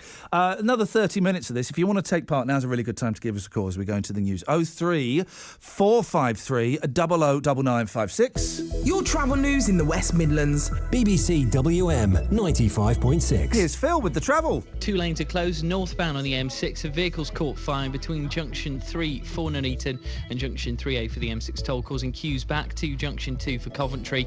Northbound on the M6 is very slow moving as well, following a vehicle that broke down between junction 9 for Wednesbury and junction 10 for Walsall and Wolverhampton. That's been recovered in the last half an hour, but it's causing queues back to junction 8 for the M5, which is causing queues on the northbound M5 that start from junction 2 at Albury, heading towards the M6 North carriageway. The southbound side of the M6, the usual delays from junction 10A at the M54 towards junction 8 for the M5 towards the roadworks. If you can update us, call BBC WM 95.6 travel on 0330 123 3550. On FM. Freeview, digital radio, and online. Your voice in the West Midlands. BBC WM 95.6. Ah, man. 03453 009956. More of your calls after the news with Alice. Good afternoon. Millions of people across the UK have taken part in a minute's silence to remember those who died in the gun attack on a Tunisian beach a week ago. Flags are flying at half-mast over Buckingham Palace and many public buildings in honour of the 38 people, 5 of them from the West Midlands, who were killed in Sousse. The Justice Secretary, Michael Goves, described a custody officer who died after she was attacked at work as courageous and dedicated. Lorraine Barwell, who was 54, died overnight from her injuries following the assault on Monday outside Blackfriars Crown Court in London. Police say they're treating her death as murder. A Chinese company is reported to have scrapped plans to ask its employees to seek approval before starting a family. The proposal sparked a wave of complaints on social media, causing the financial firm to reconsider. It had suggested only married women who'd been at the company for at least a year should have children. And there's going to be another protest at the Library of Birmingham tonight, and those involved say there'll be a protest every Friday until their demands are met. They say they'll occupy the ground and second floors from 4 and congregate outside to raise awareness of cuts to opening hours and staff. The council say they need to save money to protect things like children's services. A look at the weather: dry and sunny this afternoon, light winds, highs of 26 Celsius, that's 79 degrees Fahrenheit. It's going to stay dry for the start of tonight, then there's some thundery rain on the way into the early hours of Saturday, lows of 16 Celsius, 61 degrees Fahrenheit. That's your news for the West Midlands. It's 3:31. On FM, Freeview, digital radio and online. BBC WM 95.6. So, a little recap, if you don't mind. Don't forget, by the way, here tomorrow between 10 and 12. Every Friday between 2 and 4. And every Saturday between 10 and 12. So, a little recap of what we're talking about. Sexy cartoon characters. The oldest thing you've broken. I'm genuinely gutted. I feel like I betrayed my responsibility, right, this week, when I broke 2 78 records. They break really easily. They shatter. And they were about, one was 60, one was 65 years old. I'd had them for less than 6 minutes and I'd smashed them. That's bad, isn't it? That's bad show. The oldest thing that you've broken, please. Cutlery. Oh, I don't. It's one of those shows where it's gone off on so many tangents. Oh, when was the last... Here we go. Chris? Yeah, boy. Gosh. When was the last time you had a proper hour-long lunch break? Hey, I don't get them, man. No one gets lunch breaks anymore. It's like an very old-fashioned concept. Well, you know what you got to think of, my friend. I can call you a friend because I do appreciate your broadcast. I do car boot sales and I teach. Okay, what do you teach? Is it accents? I teach... No. I'm far cleverer than that. Are you? I teach art and music and design technology. You don't need to be clever to teach art and music and design technology. Oh, wait. You just have to have talent, my boy. Not for art, you don't. I was thinking about this, right? I saw some poster and it reminded me of when I was at school, when the older kids in the 5th form did their O-level art, and it would then go on display in the hall, the reception area of the school, like the kind of foyer, the lobby thing. I don't know what you'd call it. Anyway. Understand that totally. Yeah, the entrance hall to the school, and they put the O-level art in. And at the time you go, whoa, flipping it, that's brilliant. Yeah. But looking back, I bet it was rubbish. Grow up. I mean, I had a model of Thunderbirds 3 made of toilet rolls in the reception of my school. Wow, I'm sorry to hear that. Well, it was painful, but people put up with it. People put up with it. What have you called in for today, though, Chris? I called in to tell you I was a Bertel for Mr. Granger and Mr. Grace at Grace Brothers. Right.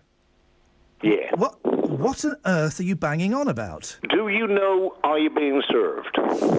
Yes, I do, yes. Beautiful sitcom. Beautiful. I'm free. I'm free, yes. Yeah. Well, if you remember when Mr. Granger went on holiday and Mr. Slocum had a problem with a cat. Thank you. Oh, it was a cat, was it? I'm glad you've explained that gag. I would do that to you. It's midday and it's afternoon. Yes. I was invited to just do a bit of butling for Mr. Grace, and he had a beautiful secretary, so I just went in there. Right. And so what did you... I'm confused. What did you actually have to do, you lunatic? I just had to take him his coffee, his cigars, and just let him get on with work. Okay. Well, and are you... and what are you doing these days? I'm doing car boot sales and I'm teaching. Okay. You mentioned that earlier. Well, Chris, it's marvellous. Whereabouts in America are you from, Chris? I'm not. I'm from Quinton in Birmingham. Thank you very much indeed. You see, it all makes perfect sense after a fashion, doesn't it? 03453 009956 81333. Start your text WM.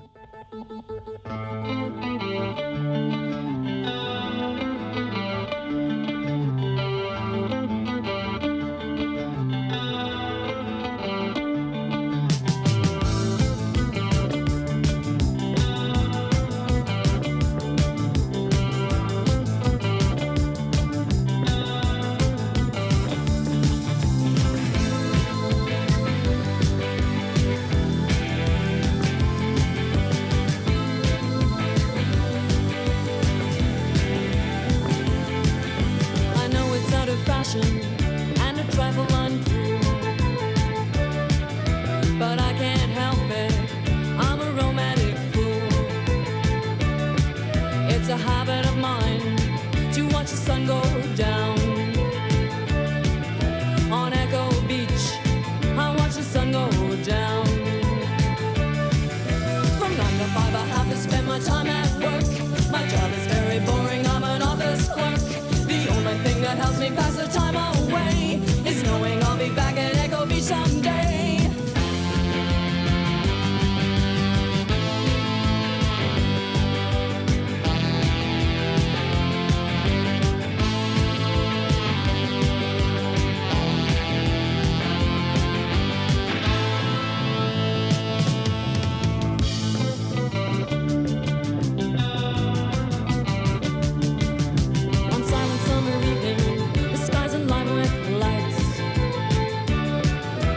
Building in the distance, surrealistic sight. On Echo Beach, waves make the only sound. On Echo Beach, there's not a soul around. From 9 to 5 I have to spend my time at work. My job is very boring, I'm an office clerk.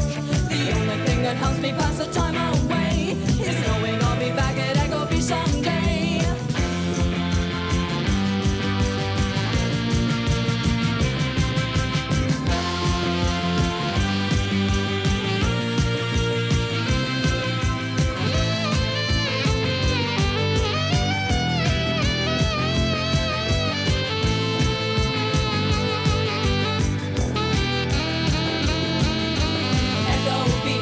Far away in time, Echo Beach, far away in time, Echo Beach, far away in time, Echo Beach, far away in time, Echo Beach, far away in time, Echo Beach, far away in time, Echo Beach, far away in time, Echo Beach, far away in time, Echo Beach, far away in time, Echo Beach, far away in time, Echo Beach, far away in time, Echo Beach, far away in time. Oh, man. 03453 009956. Last 20 minutes of the show. Franks is on at 4. Rob's in Northfield. Good afternoon, Rob. How you doing, Iain? I've got... Can I ask you a question, Rob? I'm stuck in a box, OK? When I do this show, we're in these fantastic studios, and I can see out into the mailbox, and people come and look at us, and it's weird, but it's wonderful. Always welcome to come and have a look, particularly when I'm doing it. I don't know what the others think. But I can't see what's going on outside. Now, when I entered this building about 3 or 4 hours ago, it was brilliant sunshine. Is it still brilliant sunshine out there? It is brilliant sunshine. getting a bit clammy now and humid, and I've noticed that the trees are starting to blow a bit. I just wonder why we're getting so many phone calls today, right? That this could, normally we only get this many phone calls when it's raining and there's nothing to do. Why isn't everybody out enjoying the weather? Excellent stuff. Rob, what have you called in for? You asked for the oldest thing you broke. Yeah, go on. Oldest thing I broke was my finger when I was 45. You broke your 45-year-old finger. Well, have that, boss. How did you do it? Stopping a ball in football, I was the goalie. Ooh, flipping heck. Really? Yeah, and 3 operations later, it's still sticking out straight. And now, so what? Did the ball hit, just whacked you, did it? No, I went to save it. Yeah. I didn't get my hole of the hand behind the ball, and it bent my finger back. Oh, yeah. Straight away, I knew I'd done it. I tried to put it back in. I thought it dislocated, but... Here we go. I spoke to a young lady this week, right, whose kneecap shifted. It moved from the front of her leg to the side of her leg. And all she did was walk. She just took a funny step on it, and her kneecap moved round. Can you imagine that? I went to the doctors and I said I broke my finger in 2 places. Oh, you know what he said? Oh, hang on. I didn't realise we were building up to a joke, Rob. I apologise. I'll step back. Away you go. Sorry, I went to the doctor. I said I broke my finger in 2 places. You know what he said? No, Rob. What did the doctor say? Don't go to them places again. Ladies and gentlemen, that's Rob from Northfield. He'll be here all week. Katia. Hello. Hello, Katia. Oh, hello, Ian. I think I banned you. No, it's not Katya. It's Kasia. It says on my screen, Katia. No, well, that's an error. So you're definitely not Katia that I banned. No, I'm in that Kasia. In that case, carry on. What have you got for us, Kasia? Lady Kasia. Lady Kasia. I just wanted to say that I've worked for someone called Lee Butler. Oh, thanks for calling. Elle's in Warstock. Good afternoon, Elle. Hello, you're right. Yeah, I'm fine. Is there any chance you could pick the phone up? I can't hear you though when you do that. You moaned about this before. But the speakerphone is rubbish. Well, but we can't hear you. And I would. May I suggest that us being, the BBC, it's more important that we hear you than you hear us. okay, go on. What? Hello? Hello. Can you hear me? Really, really, really faintly. Well, what is wrong with... That's your phone. I don't know what's wrong with it. No, she can't hear me because that's not what I said. All right, Elle, what have you got for us? I just texting because I think your show's totally Fruit Loop today. Isn't it just? Is it? I don't know what, and I don't know why. Honestly, it's not been. I think this is the busiest it's ever been on the phones. Maybe it's Brett Butler. If you, I mean, to Pete, are they phoning in because it's you? Are they phoning in because it's me? Flip, what is going? Why can't anybody hear me? Hello? Do you think they're phoning in, Brett, because they think that you're a real butler because of your name? They Butler's on the show. Maybe, is he? Maybe. Okay. I still don't get the name thing. I've got to go to the lines. There's too many people. Well, calling. yeah, it's only Mohammed. I wouldn't rush. Yeah. Elle. Yeah. Was that it? No, I was just saying that it's just totally Fruit, and you've got that guy that was from there that was doing the American drawl and everything. That was totally got some right fruits on today. I wonder. Is it the heat? Is it the heat? Is it because it's been quite stressful? It's been a pretty horrible week, hasn't it? Kind of in terms of world news. Maybe everyone's just cracked. I think people have gone a little bit Yeah. la, haven't they? In it though. In it. Do you work, Elle? I'm poorly. Oh, you're poorly. So no, I'm not having a pop. I just want. Well, no, I'm not having a pop. Because we were talking about lunch breaks earlier on, and the concept of an hour-long lunch break. It seems like such an old-fashioned thing. Well, I used to have lunch breaks, yeah.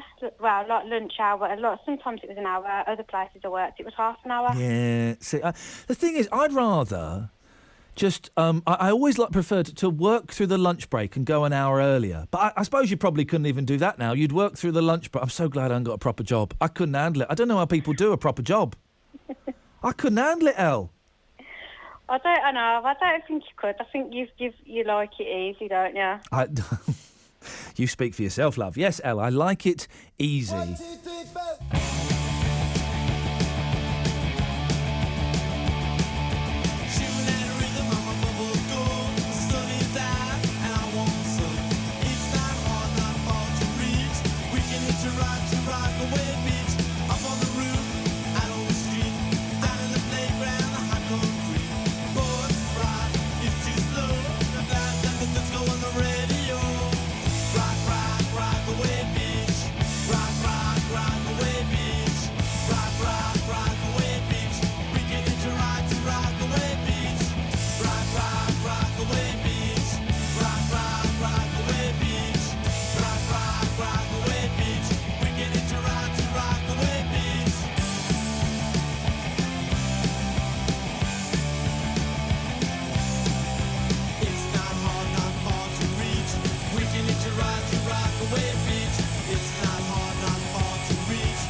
BBC WM is getting out of the studio. Why do you love Wolverhampton? There's a really good, diverse mix of people here. 10 weeks, 10 places, your stories. It's amazing. I think that you get a sense of local love. Birmingham, Sutton Coldfield, Redditch, Wolverhampton, Stourbridge, Dudley, Solihull and Walsall. We want to hear about the stories that matter to you. If council do free parking, people will start coming back to town. Your WM continues next week, live in Tamworth. Mohammed's in Harborne. Good afternoon, Mohammed. Mohammed is gone. David's in Tamworth. Good afternoon, David. Good afternoon, Ian. Good afternoon, David. And how are you today, David? All right, thank you. Here's the thing, right? You know when we're... What's the first thing you learnt to say in French? Je voudrais. Was it? What does je voudrais mean? Is that how old you are? No, I'd like. Oh, okay. What was this? You learnt that before bonjour? Probably. Well, I already knew bonjour. All right. Well, so then that... No. So then that... Well, if you already knew bonjour, but then bonjour was the first thing you've been taught. No, I haven't. You've not always known bonjour. You know what it is. Yeah, so you were taught bonjour. Clouseau, then. There you go. Right. What was this? Okay, what was... So bonjour, je voudrais. What was the third thing you were taught? The name of a seal. Oh, a seal? Mm-hmm. In French? Yes. Oh, go on then. No, I can't say it. All right, what's the fourth thing you've learned in French? You can have a look at that, aren't you? Now? No, I'm not going to get involved. Le gars. Right, okay. The first thing you learn in French is bonjour. Yeah, it is, yeah. The second thing you learn in French is je m'appelle Ian. Je m'appelle David. Yeah, right? it is. I was... The third... Ça va. Thank you. The third thing you learn is ça va, and the answer to that is... Je m'appelle David. No, the answer... So ça va, then you go ça va bien merci. So, you all right? Yeah, I'm all right, thanks. Right? I'd rather have done German. German ist sehr gut, ja? Entschuldigung Sie bitte, wie komme ich am besten zum Bahnhof? Sie Bahnhof, zum Bahnhof gehen Sie hier geradeaus über die Kreuzung, die Bahnhof über der linken Seite, ja? Stromic Cola. Thank you very much indeed, Francie. Now, the thing is, this ça va bien merci nonsense, right? People don't... If I were to meet you, David, I wouldn't go, hello, David, my name is Ian, how are you? And you go, I am good, thank you. And then I'd say, I'm 12 years old. And you go, I live in Tamworth. That is near Birmingham. Well, yeah, what I'm saying is, they teach you this stuff, right, and it's rubbish. It is. Has a Frenchman ever said, I'm building up a head of steam again now, has a Frenchman ever actually said ça va to another Frenchman? I don't think so. Lagar. Don't know. Anyway, David, this is the interesting. Brett was asking me about the difference between the callers here and another place that I work. The callers here are more and plentiful and more bass, but they are unable to have a spontaneous conversation like that. The other place they can. David! It's because they get confused with the name. Do you? No, it's Slough. No, Slough is where I grew up. Anyway. That's right, yes. Yeah, David, what have you got for us? Penelope Pit Stop. Oh. And what about the girls from Captain Caveman? What was going on with that anthill mob, huh? Yeah, you're right. Penelope Pitstop. She was a little bit too much of a do-gooder, but I do know what you mean. And the Captain Caveman girls. I don't know the name. No, who does? That's the thing. Yeah, I'd forgotten all about them. See, I thought I'd remind you. That's why I had to phone in. I thought someone's got to mention one of them. I'm just looking at the Captain Caveman girls. Wowzers. I mean, golly, and don't gosh. look up French for Sion either. No, I won't. Thank you very much indeed. Mohammed's in Harborne. Hello, sir. How are we? Good, thank you. Bonjour, Mohammed. Bonjour. Je m'appelle Iain. J'ai 12 ans. Ça va? Hey, talk English. We're in England. There we go, you see. Well done, brother. Yes, we are in England. Talk English. He sounds like he's running for UKIP. Mohammed, what have we got? Nothing wrong with Nigel Farage at all, mate. No, there's not. I tell you what, right? I keep getting there was a story in the paper a couple of weeks ago, and I did it on the Saturday show, about this woman who's bonkers. And she got a tattoo of Nigel Farage done. Have you seen this, Brett? Got a tattoo of Nigel Farage done. He looks more like Chachi from Happy Days. Second Chachi reference of the show, ka-ching. Right? And now this woman keeps messaging me asking if I want to go and see her tattoo. I don't want to go and see it. I don't want to see her Farage tattoo. No way. Way? No. That's out of order. It's bang out of order. Anyway, Mohammed, what you got for us? Man, I've got a tattoo. Talking about tattoos, I've got a $1 bill. Tattooed. Why? Sorry? Why? See, the question is where. No. I know what. No. The question is where, not why. No. I'm pretty sure the question is why. The question is where. Then you'll understand why. Okay. I'm pretty. Mohammed, could you just give me 30 seconds? Yeah. I'm just going to talk to my producer, Brett Butler. Brett. Yes, Ian. I'm pretty sure the question is why in this instance. I don't know if you know, Mohammed just says he's got a tattoo of a $1 bill. And I said why. He said, no, the question is where. And I said, no, why. And he said, no, the question is where. And I said, no, why the question is... And he said, no, it's where. And I said, no, I'm pretty sure the question is why. Is the question why? For me, the first question is why. OK, yes. Thanks very much. Mohammed, you're back on the air. If I tell you that, then it'll spoil the thingy. It will spoil the thingy. Is the thingy a gag? It was. You just messed it up. Mohammed, go on then, do the gag. Well, basically, it's from the Netherly regions. Oh, dear. Yeah, and he also asked me why, and I was going to say to you, because I like to see my money grow. Ladies and gentlemen, that's Mohammed, who has just got BBC WM taken off of the air. Thank you very much indeed, Mohammed. Apologies to anyone there who's offended by not just rudeness, but also bad jokes. Flippin' heck. 03453 009956 is the telephone number if you want to give us a call. And what a time for my radio man to crash. Does this work? This works. The rest of it, maybe not so much. Pete, stay there. We'll come to you after this. Communards. I'm going to rip my top off and dance on the desk. Here we go.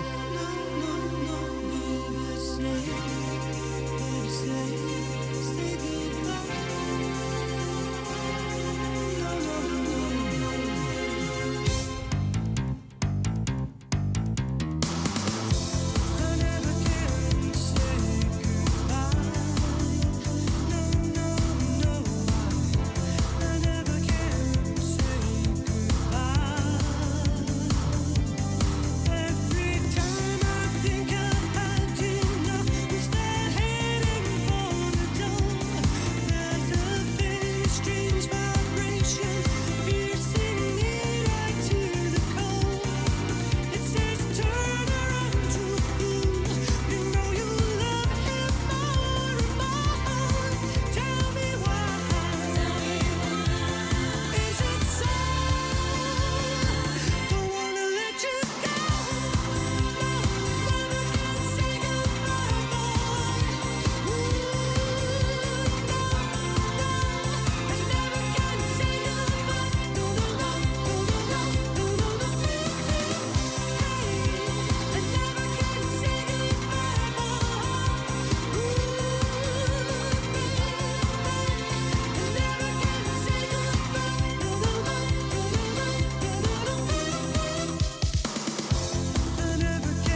Oh, man, it's nearly the end of this. Well, yeah, I'm going to call it a show. I know.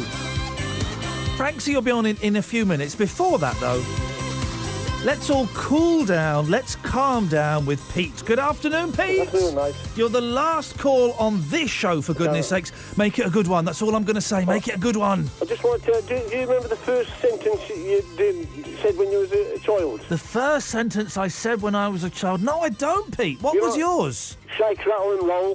What? Shake, rattle and roll. Hang on, I'm trying to work it out. Is that gag? You actually said that? Yeah, my mum told me I was crawling and it was on the radio. And she said that was my first words, my first sentence. Hey, so I was born to be a rocker. Hey, flipping it. Well, how many rock hits have you had? How many what? How many rock hits have you had? I haven't had any yet, mate, but I'm still working at it. Pete, you keep working. You never know. It might just happen. Cheers, Pete, mate. thank you very much indeed. I've got no idea what my first words were. I'll tell you my first sentient memory, and it's really boring, right? The first memory I've got is me crouching behind the coffee table. I remember it, crouching around the right-hand side, looking up at my mum and thinking, I am 3. Now, as memories go, it's a pretty dull one, isn't it? It's a pretty boring one. Anyway, that's it. That's your lot. We kind of petered out at the end. It don't matter. Brett, have I got you tomorrow, Brett? I'm afraid not, no. Thank goodness No, for that. What are you sorry. doing tomorrow? Buttling? I'm barbecuing, actually, tomorrow. What is your name? Is it Brett Barbecue or Brett Butler? It's Brett. It's just Brett. That's weird. I mean, what a strange... Why would you tell someone your name was Butler when it wasn't? I mean, what's that all about? Don't worry, he'll give me a slap as soon as I leave. I'm going to leave them back door so I don't get a wallop. Listen, that's it. That's your lot. Thank you very, very much. I appreciate all of the calls. It makes my job so much easier. I will be back tomorrow between 10 and 12. We'll have iPod roulette at 11:30. Frank's up in a minute. Your travel news in the West Midlands. BBC WM 95.6. Let's get the travel. Here's Phil. Traffic is slow moving northbound on the M6 from Junction 2 for Coventry through to Junction 3A for the M6 toll following a vehicle fire earlier on. Northbound on the M6 also looking slow moving from Junction 8 for the M5 towards Junction 10 for Walsall and Wolverhampton because of an earlier breakdown on the carriageway, and Coombs Road in Halzone has been blocked by an accident near to Hayden Hill Road. If you can update us, call BBC WM 95.6 travel on 0330 123 3550.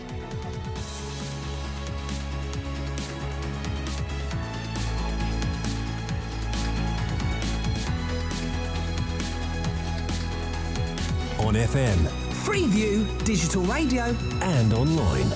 Your voice in the West Midlands. BBC WM 95.6.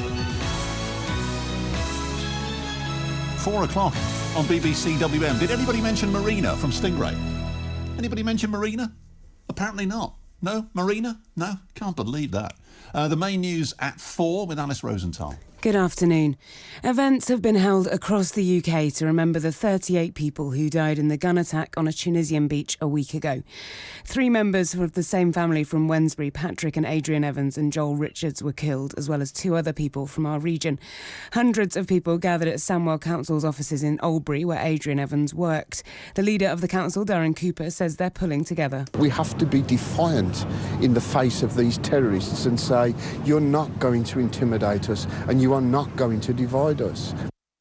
A police marksman's been found not guilty of the murder of a suspected armed robber. Anthony Long shot Azelle Rodney dead during a police operation in North London in 2005. Mr Long had denied murder, saying he believed his colleagues were in imminent danger. Deborah Cole from the charity Inquest, which provides advice on contentious deaths, thinks it's right such cases are fully investigated. We have to have confidence that the police are properly held to account, and that is within the criminal justice system. It's also vitally important for the public interest, particularly when we see an increasingly armed police force.